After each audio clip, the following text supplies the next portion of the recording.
In the early 1990s, Israel underwent a massive demographic shift. Over 1 million immigrants arrived from the former Soviet Union, placing immense structural pressure on the country's housing and welfare systems. Many in the 1.5 generation, children who arrived during this wave, experienced what sociologists call double marginalization. They were often alienated from their parents' culture, while simultaneously feeling rejected by the Hebrew-speaking mainstream. Igor Vepretski arrived in 1993 at age 3.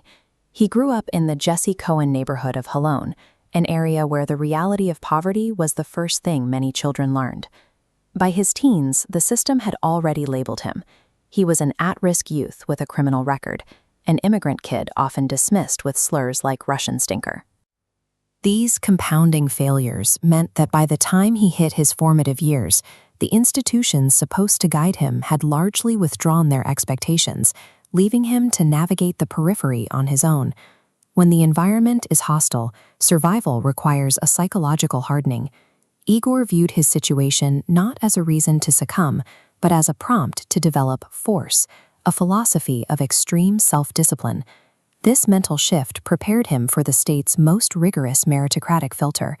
He began training to bypass the obstacles of his past and force his way into a future the system hadn't planned for him. He spent this period focused on physical and mental preparation. For an outcast, the only way to prove his potential was to become so disciplined that the institutions could no longer afford to ignore him. At age 18, Igor faced the ultimate trial, the IDF draft.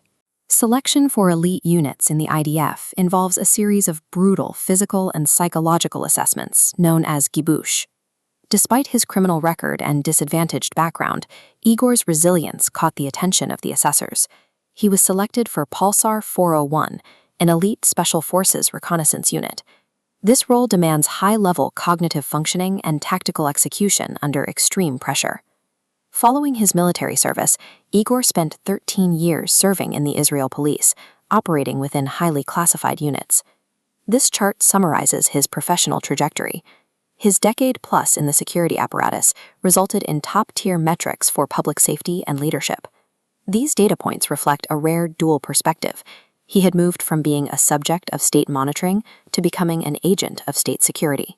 He had successfully transitioned from an at-risk youth to the ninja, an elite defender of the state operating in the shadows of the intelligence community. But the goal wasn't just personal success. Igor felt an obligation to return to the streets of Holon and help those the system was still giving up on. He founded the Start On NGO. Instead of traditional aid, Start On establishes technological centers in dangerous neighborhoods, teaching at-risk youth high-tech skills like coding and AI to provide a path into the economy. He paired this with the #7YA movement, where the ninja motif and the slogan, "Not fashion, force," serve as a cultural brand for a new kind of youth leadership. Using hip-hop tracks and digital storytelling, he bypassed traditional gatekeepers. He spoke directly to his community, offering them technical tools to navigate the modern world. Leadership in this model is about building a new infrastructure. It's about taking the discipline of the special forces and using it to engineer an escape for the next generation. The scale of this digital outreach is massive. By fusing his story with viral content, Igor's #7YA brand reached 47 countries and 6 billion impressions. This represents over 10,000 youth actively empowered through his tech centers. However, helping individuals is a temporary measure if the underlying architecture of the state doesn't change. Igor realized that if the system wasn't built for his community, they would have to build their own seat at the table.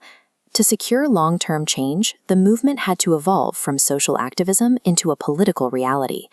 The only way to protect the family was to move into the Knesset and address the laws themselves. The ending of this story is now a matter of civic action. Traditionally, welfare and security narratives have been dominated by the political establishment. Igor offers a different path, leadership that comes directly from the periphery and is battle-tested in the state's elite units. His platform is clear: equal opportunities, uncompromising national security, and a future of technological literacy. You can turn digital momentum into civic power.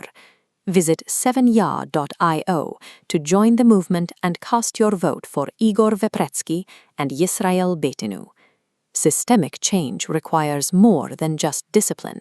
It requires a unified vote. It's time for the community to mobilize and take their place in the national story.